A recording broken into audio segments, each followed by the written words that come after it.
Good evening, ladies and gentlemen. We have a very special show tonight, and I'm so glad that I will ask, of course, US Navy Captain Gary Tabach to introduce our very special, beautiful guest to our audience. So please, Gary, let's begin. Thank you, beautiful Maria.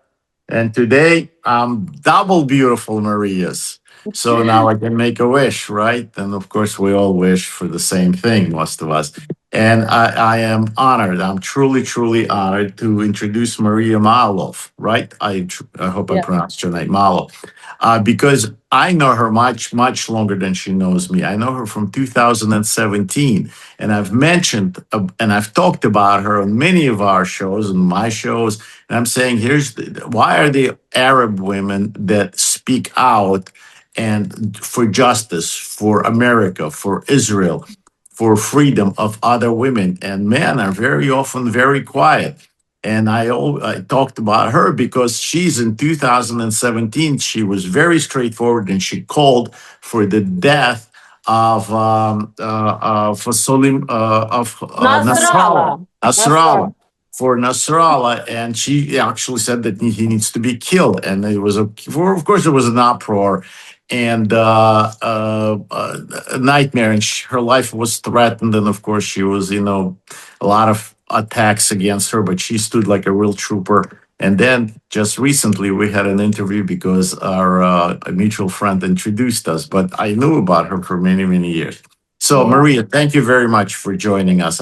We know you're very, very busy because now with the war and with you being a journalist and with you being in Washington and being very active with America First and MAGA movement and all these things. So, I'm going to hand you over to beautiful Maria, to my partner right away, and she's going to ask you first question. Go ahead, Maria. Wow, I thought the first question is going to be asked by Gary, but if I have that Ladies chance, first. thank you. I would ask Maria, what do you think about what's happening right now? I would, of course, ask you to give your opinion about the magnificent Operation Epic Fury, and of course, you are the Maria Maga, and everyone knows you also in X as Maria Maga. I wish I am also becoming Maria Maga one day, but I am the small Maria Maga, so to say, and you're the great Yeah, one. in Yeah. Ukraine, you're a pretty big MAGA. Yeah, of course, everyone, we are completing each other. Thank you for the question. Let me start by answer. I live in Washington, D.C. I've heard lots of comment from the Democrats because it's a Democrat city. So me and Gary were like talking about why the Democrats have criticizing the president for Iran war, the Epic Fury. I'm going to start from this point, and then I will give you some details about the war. Where are we? What is the president thinking of the allies? And I think there is some voices asking Trump, why you put us in this situation? We didn't want war. So I want to be clear. I want to explain as an Middle Eastern origin what's going on. First, the Democrats, and especially in, we call it here the swamp. So in DC, they are opposing President Trump for this war, and this opposition is back years ago. So they are. They oppose him for the withdrawal from the Iranian nuclear deal. They opposing him because he put sanctions, and now he's taking very, very strong actions. So there is no more diplomacy like they want. Iran used to be funding al-Irhab, terrorism, and Iran is the bully of the Middle East, as he said. So today they criticize the war for three reasons. The first one is they say it's illegal. He didn't took approval from the Congress. The second reason is they they claim that Iran was not a direct threat. And the third thing is that they fear that the Middle East will drag the United States and this war will cost a lot. From my perspective as a MAGA supporter, the president is about, he's a strong president, nobody dare to do what he is doing. So his approach is not a sign of weakness. He learned from the failures of past administrations, especially the Democrats, who they gave Iran, Obama gave Iran billions of dollars under the nuclear deal, and Iran got more aggression in return. So they didn't stop funding Hamas, Hezbollah, and all the proxies, the Houthis in Yemen. So the president believes in peace through strength, and we know this doctrine, ideology. You deter Iran by showing power, you protect American lives, and we support allies instead of apologizing like the Democrats do for the enemies. I want to just quote the president.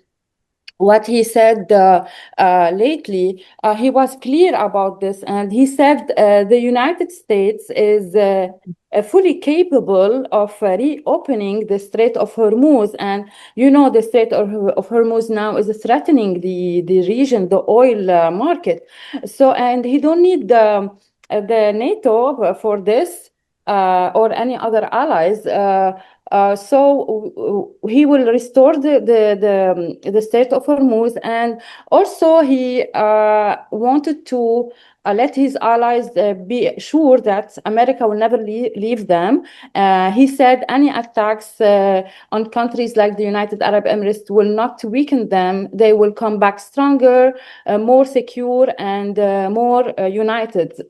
So I believe in this doctrine, and the bottom line is very clear. There is no chaos. It's a reset of the world order. And under the president, I believe that the region will be more safe, it will be more stronger, not weaker like it was during Biden administration. So this is my view about the war. You know, it's a very sad that they never gave President Trump a chance, never, not even one. And I always want to ask all these women rights organizations, you know, where are your protests when all these women were just killed and murdered in Iran, and we're coming to rescue this? Considering that they're using that old thing that it's illegal because he starts a war without approval from Congress. I never heard of them saying this when Yugoslavia was bombed on orders of President Clinton, that was illegal, or even his actions in the Oval Office with his subordinate. Even that was not really a problem for them with the women's rights and all those things. So, of course, this is just so cynical on their part and so damaging. That's unbelievable. But also, what do you think is happening now on the front with Lebanon? With the Israelis are pulling in there. I know this is a very close issue with you, and our Israelis are using it now while everybody's paying attention to Iran, and they can sneak in there and. Yeah, absolutely. Lebanon now is like it has always been a sensitive geographically speaking. Like we know that it's dominated by Hezbollah, and Hezbollah is an Iranian proxy. It's a militia. It's a terrorist organization designated by U.S. and by many countries support this designation. So policymakers, and here in Washington D.C. in the Capital Institute, we put some recommendation in this framework. So disarming Hezbollah is very significant. We have to weaken the military capacity. We have to reinserting Lebanese state sovereignty over all Lebanon land, all the territories. And we have to align Lebanon with broader regional normalization like we did with the Abraham Accords. So when we have non-state armed actors that are undermining governance, economic recovery and international integration.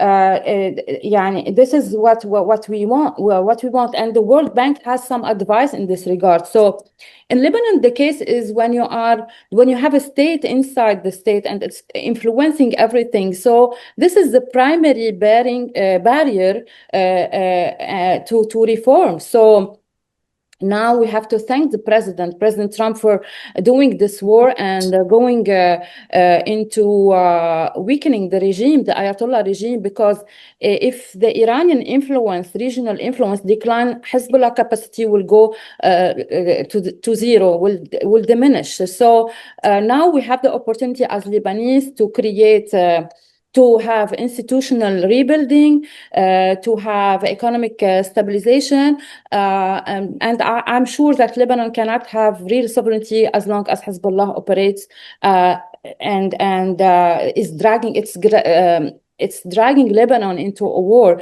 So we have to end this. And let me talk about Israel, because I was the first person to raise the voice against Hezbollah, and I was accused as a traitor. So I just want to explain for the Lebanese or for our viewers, and I will post this interview on my platform so they know Thank that. you. Yeah. Israel Thank you. actions now has to be explained. It's misunderstood in the context. So the reality is Israel is not caring to occupy Lebanon. It's the problem is in the Lebanese itself. The deeper issue is the existence of Hezbollah as an armed force outside the government, outside the state control. So now Israel is targeting on a daily basis members of Hezbollah. They are targeting hotels and targeting buildings and areas. Usually they don't target these areas, but these people are taking the Lebanese as a human shield, and they are hiding into military, into They're terrorists. civil. Yeah, civil zones. Like why you go to a building, to hospital to hide? Why you go to hotel you hide? Leave the people alone. Let the Lebanese live their life like it was before 1960. So when Israel targets Hezbollah infrastructure, they are not attacking Lebanon or Lebanese sovereignty. It's exposing the fact that sovereignty has already been compromised. So the instability has to have an end, and when Israel target Hezbollah, it's a strike. يعني they want to weaken Hezbollah, and we have to thank them. So without that shift, there is no reform, there is no economic recovery, and there is no true independence that can be achieved. So because I'm a MAGA supporter, I have to support Lebanon. We have to support Ukraine. We have to raise the voices against all terrorist groups that are dragging the region into a chaos, and this is what their agenda. So when we say we want sovereignty, liberty, and freedom and independence in Lebanon, it's not a slogan, it's a warning. And I was the first to warn the community in Lebanon and the politicians about they have to act, because now it's serious. Today, this reality is becoming very aggressive against the people. We are paying the price, the people of Lebanon. So we have to be strong and stay united and confront Hezbollah, because they are the enemy, the real enemy of my country. They are the real threat.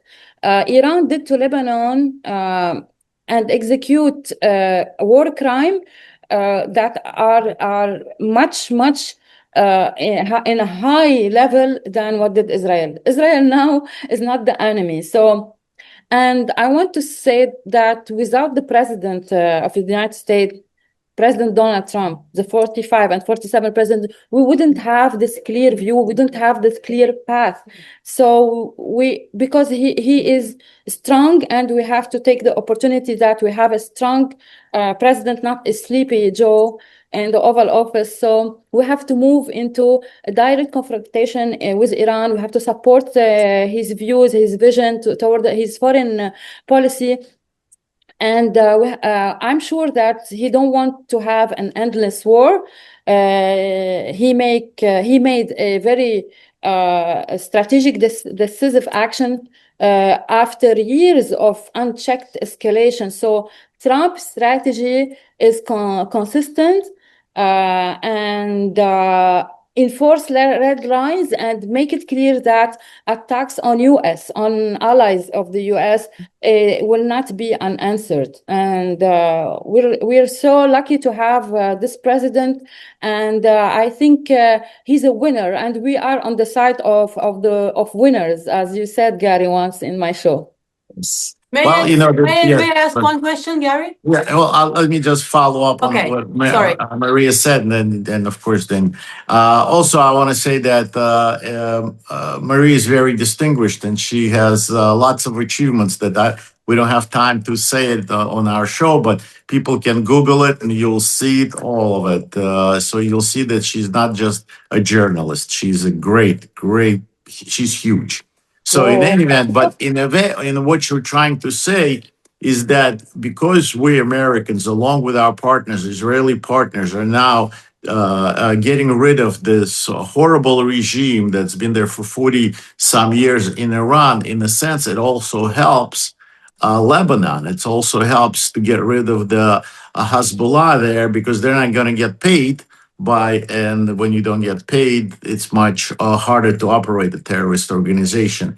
And hopefully, then the United Nations and our democratic side of our country will also stop financing them, and that way, the Lebanon will also be able to get back to where it was, that pearl of the Middle East, where we'd all go as tourists and enjoy ourselves. So go ahead, Marie. I'm sorry. I want Well, to ask one question because I was following a lot to see how Lebanon changes or has changed in those past years. And now I see you a flourishing, a beautiful woman. And I think I was just, while listening to you, that's just a vision that came to me. Is it possible in that, because Lebanon changed a lot. Before there was the Christian majority and women had all rights and they had all education and so on. But now there is what we have, as in Ukraine, we say we have what we have. Would that be possible? That there will be a strong opposition, and that Maria Maga Maalouf would be the president of Lebanon one day. Why I ask that question is also because you are coming from a very special, great, unique family. It's huge, as just said Gary. And what do you think? Sorry if maybe I ask some personal questions. Would it be possible for the Lebanese society of today to choose a woman as a president? Well, I wish that, and we're gonna work on it.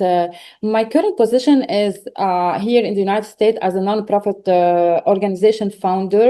We are exactly not lobbying, myself, I'm not lobbying for Lebanon, but I'm part of many organizations that have the ability to talk to Congress and to raise the voice to end the Hezbollah occupation.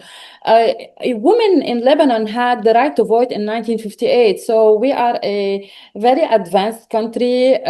We believe in democracy. As you said, we were the Paris of the Middle East. The banking system was great. Our lifestyle was amazing. We were like just like Dubai these days. Lebanon was the same. So the issue is Hezbollah destroyed every beautiful aspect of Lebanon, but the constitution of Lebanon, which is later called At-Ta'if after ending the civil war, and we have to say that Prime Minister Rafiq Hariri has a great role in bringing security and stability and ending the war in Lebanon with the Saudi help. They had the big reform or new constitution that always kept the rights for the Christians with the Muslims and the all minority, because Lebanon is created with 17 confessions. So we all live together in a great mosaic. But unfortunately, after all this effort, we had stability and prosperity for a few years. But after 2006, or we can say Hezbollah was acting as a real resistance, and before 2006, we were like feeling that he's protecting us from Israel, but it was a big lie. He fooled us, and he was working for Iranian agenda for Wilayat al-Faqih, and his war, it's a religious war. It has nothing to do with the concept of Lebanon, that the Pope of the Vatican said Lebanon is a message. It's not a simple country. It's a message for the world to live in peace. And let's be honest, we tried war, and then Hezbollah, after the war with Israel in 2006, he was bluffing us. You saying you are winning, and we said the illusion. They were like dragging Lebanon, and year after year until I discovered this earlier, the earliest. I was the earlier one to talk about it, and I had threatened many threats, and I have many warrant arrest in absentia against me in Lebanon. So what we need now, it's a real reform, and we have to believe in peace. We have to believe that living with our neighbors in a very a good atmosphere is important. We have to be independent. We have to have a real military. We have to lead our country, and the government has to be strong. We don't need fundamentalist, lunatic ideas like the one in the Mullah regime. In the Mullah, this lunatic ideas has to be destroyed in an endless way. There is no go back about this, because it's a global problem and it's a regional issue. We have to win this war, and this is what we count about. Lebanon will follow if Iran, the snake, we say in Arabic, al-hayy, the snake is like we cut the head of the snake. All these proxies will be useless, and will not have no power on Lebanon, on any Lebanese people. So this is what we wish, and this is what we're working for. This is how they say in Ukraine, to cut the head of the snake.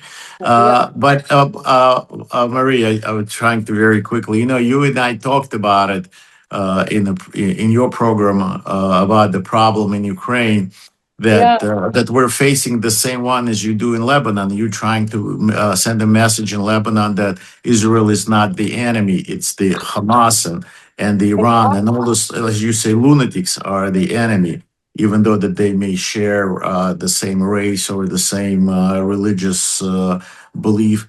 But Maria and I are probably very few people, and I think maybe we're just two of us are in Ukraine. We're trying to pass the same message to the Ukrainian people, that President Trump is not the enemy, that MAGA is not the enemy.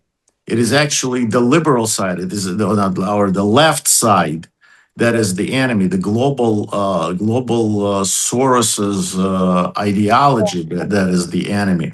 And I think that our president is getting a bit frustrated. What do you think? Will the president of the United States will eventually quit on Ukraine, or will we continue to fight for it? You know better about Ukraine, but what can I say? But you know the Washington, and you know the White in House. Washington, from like our view, I just think the president don't want a continuing war in Ukraine. He don't want risk becoming endless. He don't want no clear win, no clear strategy, and a huge cost for the American people. You know that. Yes. So we've already seen tens of billions of dollars sent overseas, while Americans are asking what is the end game. So I think the president, and I was looking at his latest perspective on this. He wants to stop the war, stop the bleeding, and push for a deal. But I want to tell you here about Ukraine from Ukraine, because we have only 4 minutes left for my next meeting. Ukraine is not only Ukraine by itself. The war in Ukraine and the confrontation with Iran are actually connected in many levels and in major ways. So we have the same enemy. We have Iran has been supporting Russia in the Ukraine war. Now Russia is supporting Iran and China as well. So when you deal with Iran, you are also weakening a key partner of Russia. So second, with the war of Ukraine, the resources and the focus. When the U.S. is engaged in Ukraine, we need funding, we need attention, we need military resources. Now with Iran, President Trump is maybe prioritizing the bigger strategic threat from the Middle East in the Middle East, and he wants to prevent a wider regional war. If we don't stop Iran, the entire region could explode. Meanwhile, I want to just mention what the United Arab Emirates, because when I left Lebanon, I went to UAE, and it was my second home before to move to the United States.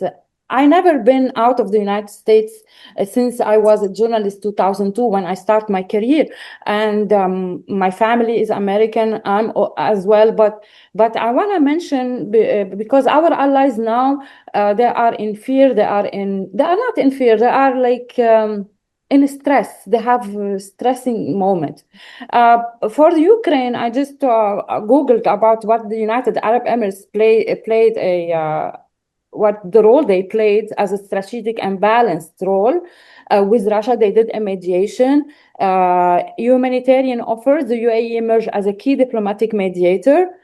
They facilitated multiple prisoner exchange, and they maintained a careful geopolitical balance. So this approach that the UAE did with the blessing of the United States reflects a very strong strategy of de-escalation and stability. The UAE has positioned itself as a country that as a real ally with the United States, and it helps some discussions with the Russians to make the prisoner sweeps successful. This is my just point I want to mention. Thank you very much, Maria. We really, really appreciate. We know how busy you are, and I hope, and I know Masha, Maria, the other Maria joins me, and that you will come and spend some time with us again sometime soon. Yeah, for sure. Thank you so much for the opportunity. Glad to meet you. Hope to see you in person. Thank you so much. We too a lot. Thank you. Have a great day. We'll be in Washington. We'll be in Mar-a-Lago this summer. Yeah. I'll see you on April 16. Yeah. With the people. Wait. Thank you. Thank you. Bye-bye. Thank you so much.